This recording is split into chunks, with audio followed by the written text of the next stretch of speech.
Welcome to the Slop Farm. Enjoy the video. In this video, I will explain how to make peanut butter in a factory. First, raw peanuts arrive at the facility and are rigorously inspected to ensure they meet strict quality standards.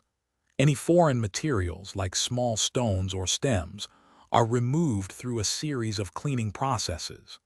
This crucial first stage ensures only the best peanuts move forward, setting the foundation for a delicious and safe product. After cleaning, peanuts are roasted in large ovens at controlled temperatures, typically around 300 degrees Fahrenheit, to develop their rich, nutty flavor. Immediately following roasting, they are quickly cooled to stop the cooking process and prevent them from becoming too brittle.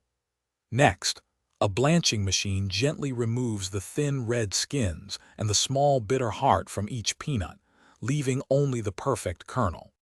The blanched peanuts are then fed into large grinders, which initially create a coarse peanut paste. This paste is further processed through a second, finer grinder to achieve that characteristic smooth texture we all love.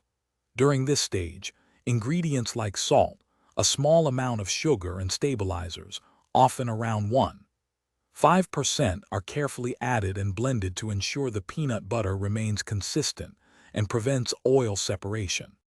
Finally, the freshly made peanut butter is pumped into jars or other containers, sealed and labeled. Before leaving the factory, every batch undergoes rigorous quality control tests, including checks for texture, flavor, and microbial safety, ensuring it meets all food safety regulations. This meticulous process guarantees a high-quality product for consumers.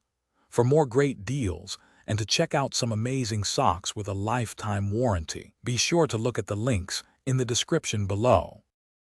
Thanks for watching. Consider subscribing if we helped you today.